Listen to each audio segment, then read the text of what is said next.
Hey, it's a Unique History channel, and tonight we'll be doing a reading from China and Socialism, and we'll be reading Chapter 1, China's Rise to Model Status.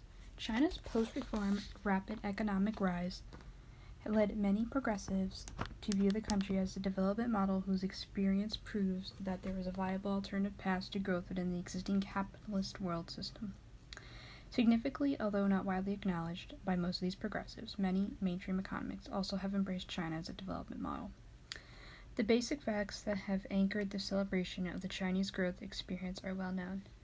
These are the country's high-speed economic expansion, fast-rising exports, and growing inflows of FDI.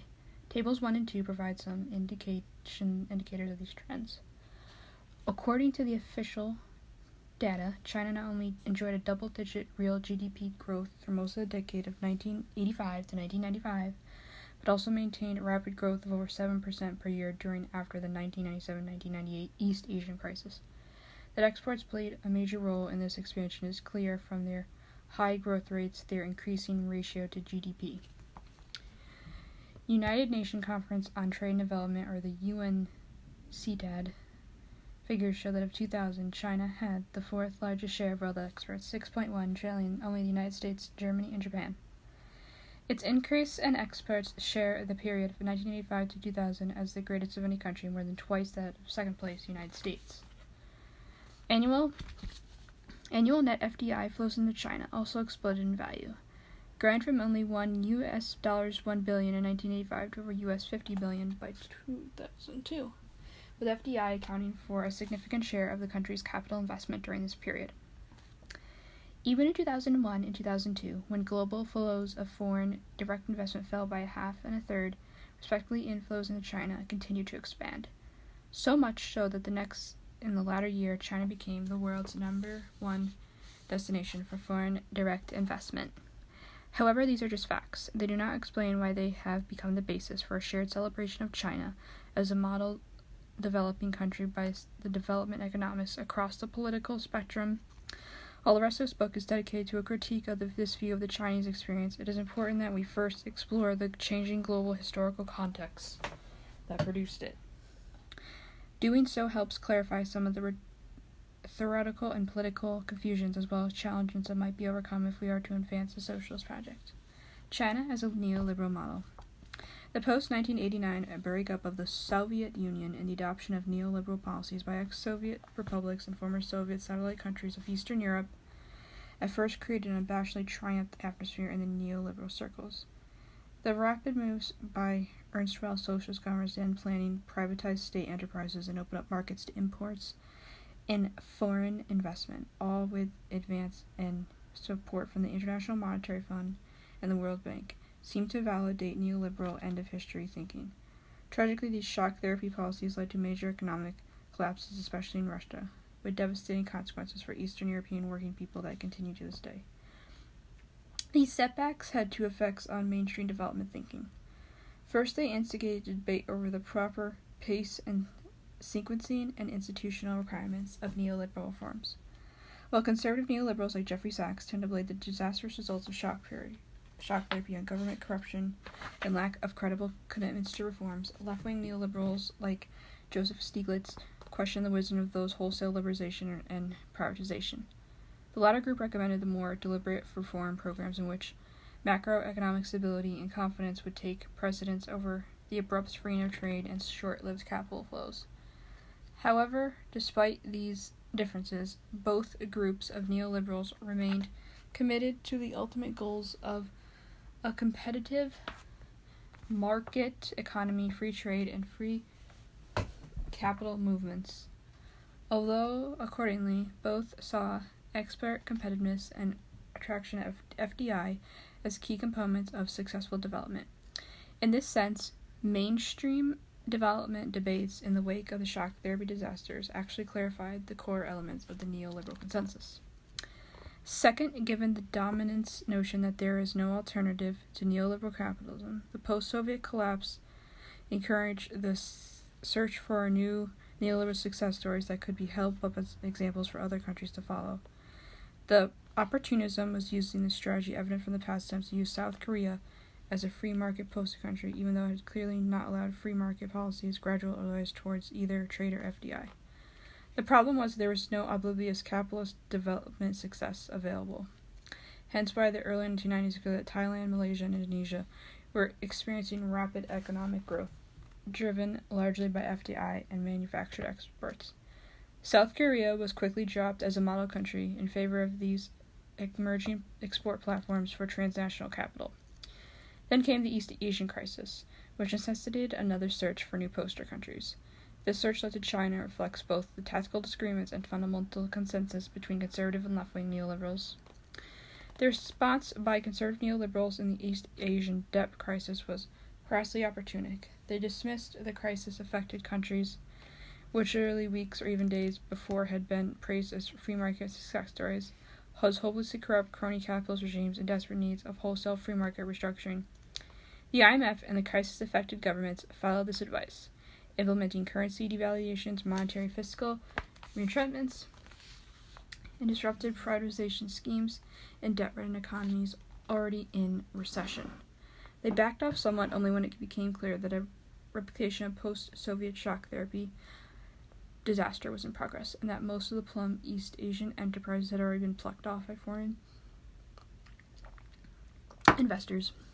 Meanwhile, in order to define the benefits of their policies, conservative neoliberals shifted their attention to Mexico, a country in the 1990s had come to learn from East Asia, and whose earlier failures with the neoliberal reforms had been blamed on corruption and cronyism. Still, Mexico sustained positive economic growth during 1996 to 2000 period. Even more important, it did while restructuring its economy and manufactured export platform by liberalizing FDI and trade, suppressing workers' wages demands, and privatizing state-owned industrial enterprises and banks. Thus, Mexico became the new model country and was now favorably compared to East Asia. Its newly acquired fame was short-lived. Mexico fell into recession in 2001 in a large-scale measure because its neoliberal policies had greatly increased its dependence on exports to U.S. economy that was now in recession. However, the United States experienced a weak recovery. Mexico continued to stagnate as more and more foreign export producers began shifting to China, where the wages were considerably lower. Conservative neoliberals responded first by scolding Mexico for its corruption, inadequate dedication to cost efficiency, and free market reforms. Then began citing China's particular economic model as a proof of the power of neoliberalism, especially of an unwavering commitment to reform. If China succeeded where Mexico failed, said the World Bank, this was because the former more effectively transformed itself from a hostile investment environment by decisively embracing the globalization ideas of trade and foreign direct investment. Left-wing neoliberals had a different response to the East Asian crisis. They blamed it on the premature degradation of domestic finance and the short-term cross-border capital flows. Joseph Stiglitz and others also criticized the tight market policies, especially high interest rates, exchange rate devaluations, and cash privatization and degradation measures implemented by the IDF and the East Asian governments. They argued that they would only deepen the region's recession and destabilize national and regional financial systems and further weaken business confidence. The left-wing neoliberals were right to criticize these policy responses, even though their analysis of the causes and the crisis itself were quite shallow, ignoring such crucial factors as intensified competition for FDI, the import intensity of FDI-based export production, regional and global overproduction, and the heterogeneity of capital market liberalization in respect to these other contradictions of export-led growth. But for present purposes, the important point about the left-wing neoliberal analysis of the crisis is that it also led to a favorable deception of China, one that fundamentally deviate from the core of the center of neoliberalism, namely the spread of global capitalism has enormously potential to benefit the poor. Stiglitz thus pointed to China's regime of capital controls and its expansionary macro policies to explain the country's insulation from the worst effects of the East Asian crisis. Building on this comparison, he painted a broader picture of China as an example of a country that successfully integrated into the global marketplace, but in a manner that defies the conventional wisdom of the Washington Consensus. According to this analysis, China has adopted privatization and lowered trade barriers, but in a gradual manner that has prevented the social fabric from being torn apart in the process. With little advice from the IMF, it has achieved high growth rates while reducing poverty. Unlike the Russian experience which shocked Ray, says Stiglitz, China put in creative competition, new enterprises, jobs before privatization and restructuring existing enterprises.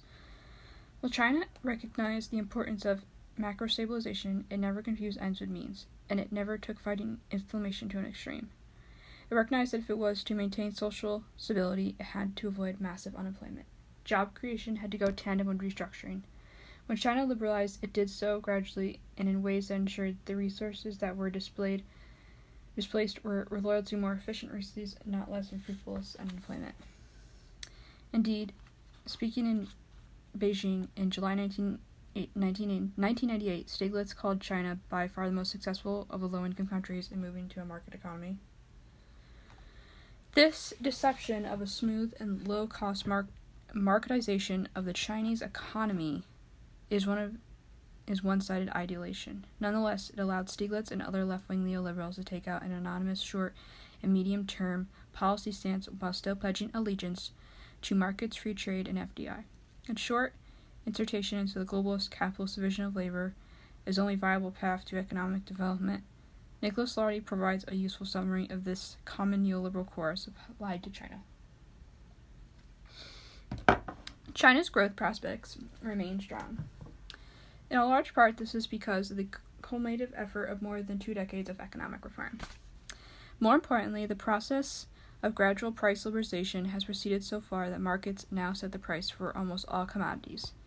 Equally important, reforms have dramatically increased competition, not just in manufacturing, but in construction and much of the service sector as well.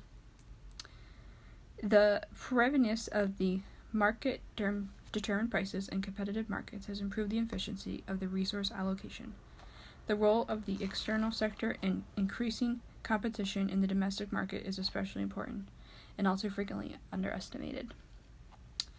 Such is the image of China, as for the moment, the leading neoliberal poster country. China as a progressive model. The dismantling of the purportedly socialist economies of the Soviet Union and Eastern Europe put many leftists on the defensive. Naturally, left economists became interested in China, though for reasons that, on the surface at least, were dramatically opposed to neoliberalism, quite different from the rapid ideological and structural transformations that accompanies Russia's type shock therapy. China's government continued to proclaim its commitment to building socialism. Moreover, its gradualist reform policies were producing rapid and sustained economic growth. The decentralizing and market-oriented nature of China's economic reforms enhanced the country's attractiveness to many on the left, especially academics. Mainstream economists had long argued that central planning and state ownership was inefficient, and the rejection of socialism and embrace of capitalism by Eastern European governments seemed to verify the correctness of this position. To many leftists, China's reform progress seemed at first offer a third way between capitalism and centralized state socialism.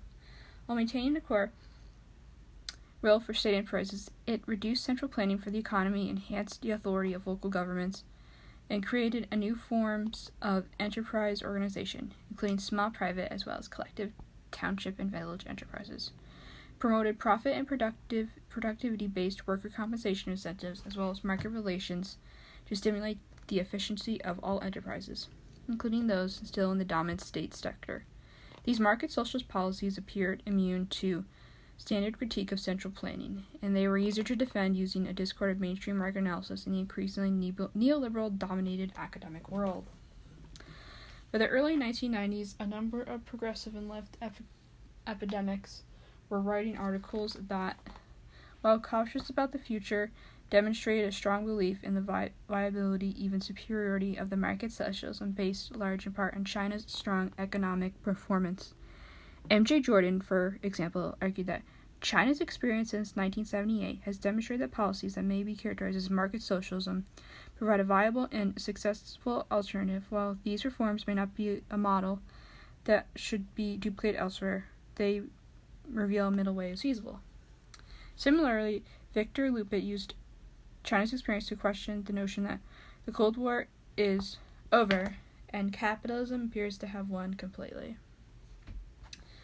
China's economic success forces us to consider more carefully that the popular thesis that consigns socialism to history. Public policy is directed towards establishing a system of market socialism, in which state-owned enterprises coexist with collectively and privately owned ones. If such a mix of modes of production can be maintained, if popular and democratic control over the economic and political life of the nation can be established, it is quite possible that present will be to prove a period of socialist transaction.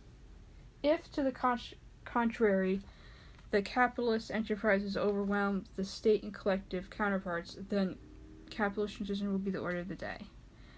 The point is that the issue remains to be decided, since possibilities for socialist development remain. Consideration for the Chinese case provides a new press for thinking about the alleged victory of capitalism. In sum, China's apparent success with market socialism reforms not only gave many leftists renewed hope that the neoliberal globalized capitalism was not really the end of history, it also served as a positive reference to the interpretation of the world struggle between capitalism and socialism on a world scale. China's analytical and ideological renaissance was not purely academic. Interest in the Chinese model is also strong in a few remaining state socialist countries, especially China, Vietnam, and Cuba. After all, the collapse of the Soviet system, Cuba itself suffered a serious economic shock. It desperately needed a new strategy, one that can generate foreign exchange to make up for its loss of markets and foreign aid.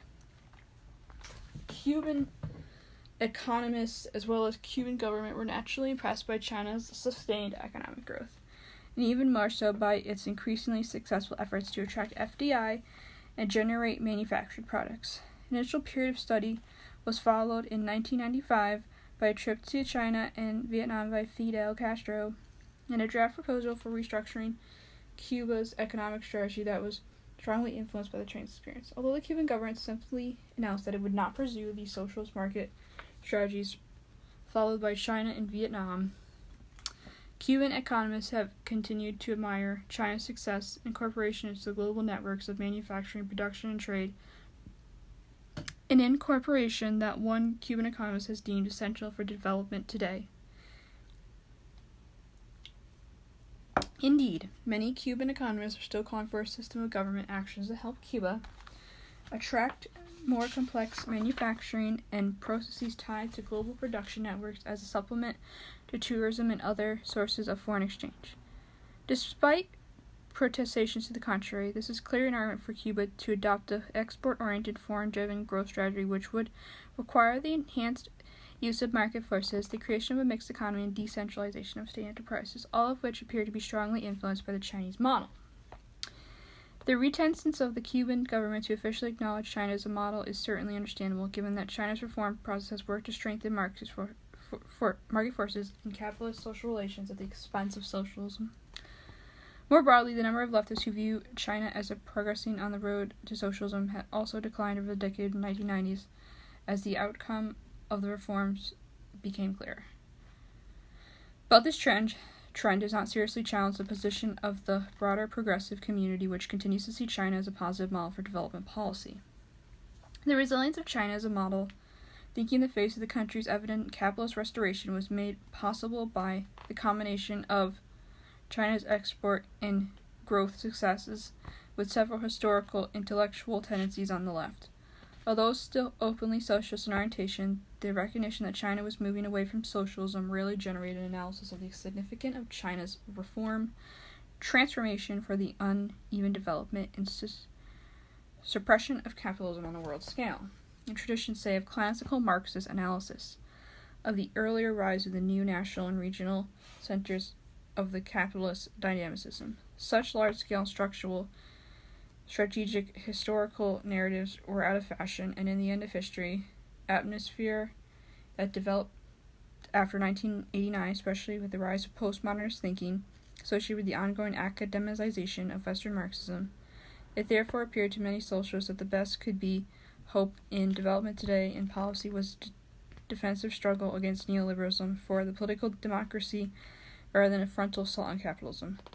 While this perspective did not always translate into full support for the Chinese model, it did tend to limit both a systematic criticism of China's development strategy and the envisioning of non-capitalist alternatives. Meanwhile, many other progressives have been distinctively disillusioned with the estranged from official socialism and Marxism, both before and after the Soviet collapse, This group quite consciously had looked to East Asia to find models of socio-economic organization that would help them oppose and build better alternatives to neoliberalism.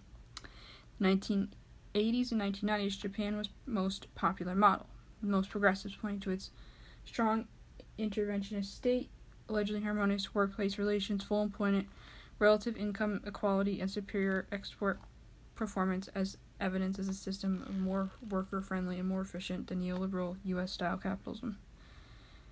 In this progressive competitiveness view, the Chinese experience that showed a socially oriented and corporate system of capitalism that should be pursued for both humane and economic reasons. By mid-1990s, however, the Japanese economy was clearly in a long-run stagnation. Advocates of progressive competitiveness gradually shift their attention to South Korea and occasionally some of the new Southeast Asian export platforms, especially Thailand and Malaysia. Then came the crisis of 1997 and 1998, and these countries floundered. Perhaps even more damaging to the progressive position was that the governments of these countries responded to their respective national crisis by largely embracing the neoliberal explanation of the crisis and adopting neoliberal policies. Forced to search for alternative models and lacking both the Marxist analytic tools and the class politics needed to envision them from a standpoint of worker community struggles and against the uneven development of global capitalism, many progressives were naturally drawn to China.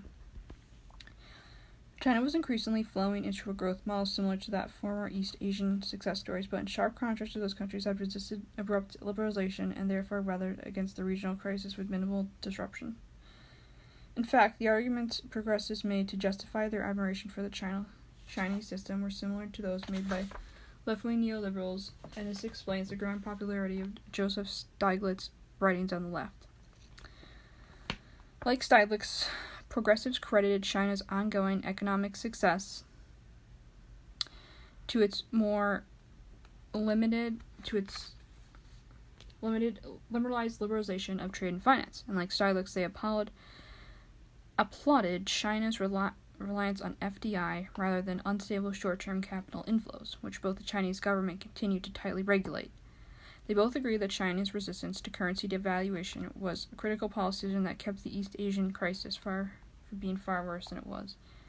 In this way, progressives tried to use left-wing neoliberal analysis to reassert some of their earlier progressive competitiveness, arguing against neoliberalism. China was growing fast and had maintained at least a verbal commitment to socialized state and collective sector and planning, yet it had also decentralized and increased market forces, even becoming one of the world's foremost exporters and attractors of productive FDI. An array of progressive left forces thus found themselves endorsing the Chinese experience, little troubled by whether it was socialism or not. Some scholars even extended their admiration of China's ongoing economic dynamism to expatriate Chinese business networks operating through the entire Greater China region. In any event, the significance of China's revolutionary legacy was most likely reduced to its role in creating a strong state and other conditions for the country's economic dynamicism and competitiveness, as opposed to its potential for empowering working people and communities. Past achievements in the areas of wealth and income distribution, mass living standards were mentioned mainly to loosely connect them with China's successful insertion into global capitalist economy. Ward and Bellow, for example, wrote that China's economic dynamicism can't be separated from an event, and most of us in the South missed out on. A social revolution in the late 40s and early 50s that eliminated the worst inequalities in distribution of land and income and prepared the country for an economic takeoff when market reforms were introduced into the agricultural sector in the late 1970s. China likewise underlines the critical conditions to these future economic developments of liberation movement that decisively wrestles control of the national economy from foreign interests. China is a strong state born in revolution and steeled in several decades of war, hot and cold. The difference is underlined by China's relationship with a foreign capital compared with most countries in the South. Beijing is tough on foreign investors and has the upper hand in its relationship with the international business community. Yet foreign investors are scrambling to get into China, restrictions and all. Respect is what the Chinese government gets from investors. Respect is what our governments don't have. When it comes to pursuing national economic interests, what separates China from many other countries' successful revolutionary national struggle, they got institutionalized in a no-nonsense state. In this fashion, progressive competitiveness thinking converts socialism and revolution from instruments of human development and liberation to preconditions for capitalist development and competitiveness. Often overlooked by those who embrace this perspective, it is that the fact that foreign investors' respect for the Chinese government and their willingness to put up restrictive terms on FDI are largely due to the willingness of the Chinese government to deliver large supplies of cheap and productive labor power. Said differently, the facile linkage of China's post-revolutionary achievements to its current capitalist success diverts attention from the main precondition of the latter, an increasingly insecure labor force whose efforts at self-organization are constantly suppressed by one of the world's most authoritarian states. And confusion over China. The embrace of China by both progressive and neoliberal demonstrates that the analytical and ideological confusion that exists in the post-Cold War era. Unfortunately, the process of lurching from one poster country to another in response to capitalism's contradictions tends to be much more harmful to the left than the mainstream analysts and policymakers. The most general reason is that neoliberal political forces operate from a position of power and can dominate the interpretation of events and thus ideological conflicts. A more specific reason is that the sequential search for national models tends to encourage the presumption that one can build progressive policy programs based on the capitalist growth experience of individual nations.